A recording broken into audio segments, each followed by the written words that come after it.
how do we think media? When I was your age, I thought that the media is in a position to manipulate by itself. That when you go there as a decent person and as a person who loves the truth, then you can change it.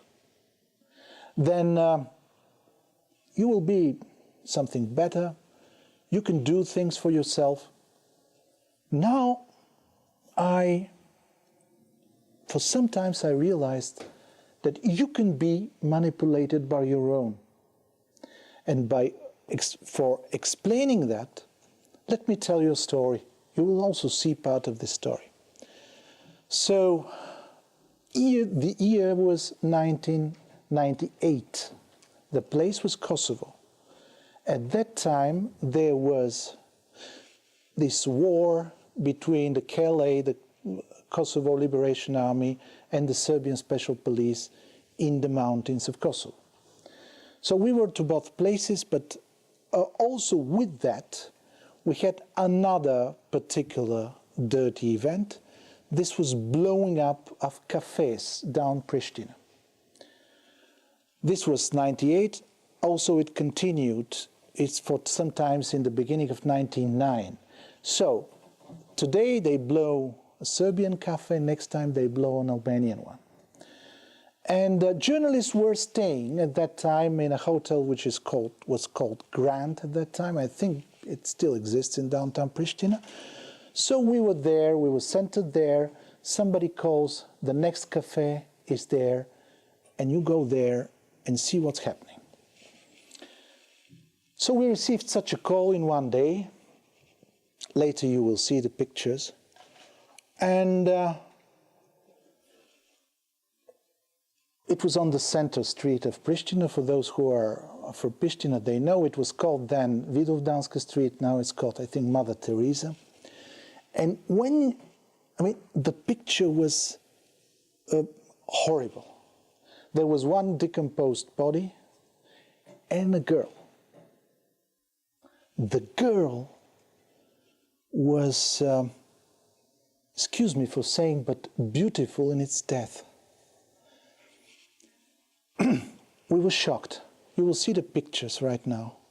But we were staying, they call it the dogs of war, journalists who have had years of experience. They were staying, facing this place. And yes, we were shocked. You will see the pictures. The blood was literally on the street, in literally something like a river. And of course, you have to forget all these things and do your job. And the first thing you have to know is, what do we have? We don't know the numbers, we don't know the names. We have a decomposed body and a girl. How old is a girl? With my cameraman, we said 14, 15 years. Reuters said 13 years. The gentleman next to me was a Japanese. They also had very good judgment, excellent journalists. They had 12. And we wrote down and we called our prehistoric mobile phones to send to our station this news. And when we came back to a hotel, then of course nobody said whether it's Serbian or Albanian. When we back to the hotel, we knew the truth. The girl was 18. Nobody of us has made a sane and fair judgment. Why? Because of whom? After that, I spoke to conspiracy theorists all around the place.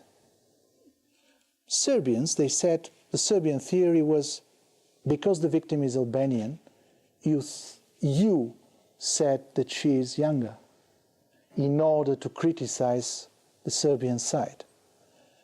The Albanian said, you don't have a fair judgment on Albanian affairs, so you did not do your job. You said, you made a bad judgment, but I knew the truth. The truth was that we were mistaken by our own eyes. Our own eyes have been lying to us. Why? Because the picture, the eye, is paradoxically not the most objective thing, but the most subjective, ladies and gentlemen. Let me try to prove this paradoxical point.